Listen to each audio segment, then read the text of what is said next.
Hello दर्शक बंधु समस्त को स्वागत करची ओडिशा सूचना यूट्यूब चैनल को। तो आज गोटे बड़ अपडेट अच्छी आपण मानी सुभद्रा योजना विषय में। आपण मैंने ओडिशा सूचना यूट्यूब चैनल जहाँ भी खबर पाइबे सब जेन्युइन खबर पाइबे, कौन से फेक ना। कारण सब मैं कही आसुचे आम संवाद पेपर बा न्यूज पेपर आम कलेक्ट कर आपण मानक सूचना दौचु। तो देखो आज खबर कागज पूजा पूर्व सुभद्रा टंका। तेणु सुभद्रा टंका आपण मैंने पाइबे पूजा पूर्व जो दशहरा पूजा रही पूर्व आपको टंका मिल उपमुख्यमंत्री प्रभाती को घोषणा। तेणु यही घोषणाटी कर उपमुख्यमंत्री प्रभाती कौन से कही देखु 9 रे बारिपदारे 40 लाख रु अधिक महिला को बांटे मुख्यमंत्री। तेणु आसंता 9 तारीख दिन आपण अकाउंट को टंका आसीबो। 40 लाख रु अधिक महिला अकाउंट को आसीबो टंका।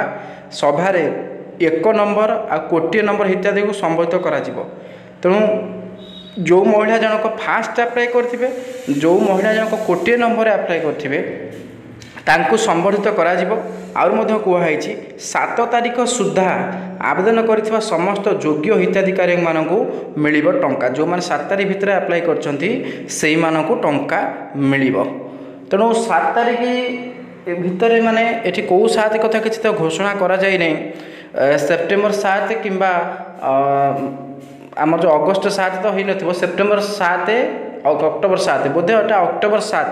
तेणु आम भीतर पड़े जापर जे सुभद्रा प्रथम किस्तिर द्वितीय पर्याय टंका एक मुख्यमंत्री उपमुख्यमंत्री घोषणा करछंती जे अक्टोबर 9 रे आसीबो। बारिपदारे महिला समावेश रे मुख्यमंत्री मोहन चरण माझी किस्ती टंका बंटन करेंगे 7 तारीख पर्यंत। 7 तारीख पर्यंत माने अक्टोबर 7 एटा बुझला। अक्टोबर 7 तारीख भितर जो माने अप्लाई करिथिबे अक्टोबर 7 तारीख सुधा जो माने अप्लाई करथिबे सेही मानकु ए टंका आग मिलिबो।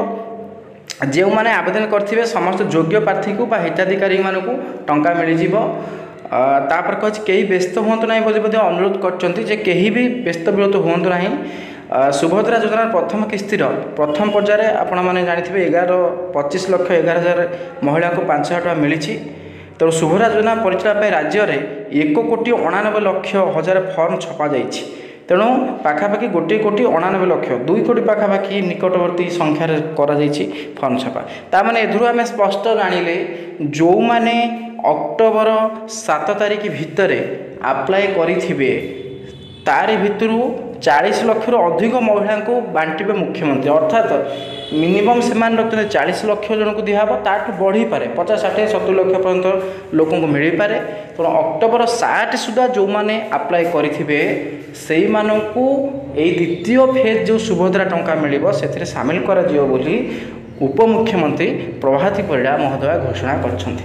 तो निहाती भाव समस्त मन सन्देह थिला जे सुभद्रा केबे आसीबो। 2टा डेट जो माने अक्टोबर 7 पूर्व अप्लाई करथिबे सेही मानकु द्वितीय फेज रे अक्टोबर 9 तारीख दिन बारिपदा गस्तर मुख्यमंत्री से अकाउंट को टंका पठेबे। जदि आपण अकाउंट नंबर आपण आधार लिंक ठीक थी ताले आपण मान अकाउंट को टंका आसीज।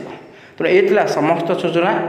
तो निहाती भिडियो को शेयर करूँ, भिडियो को लाइक करूँ, चैनल को सब्सक्राइब करूँ। धन्यवाद। जय जगन्नाथ।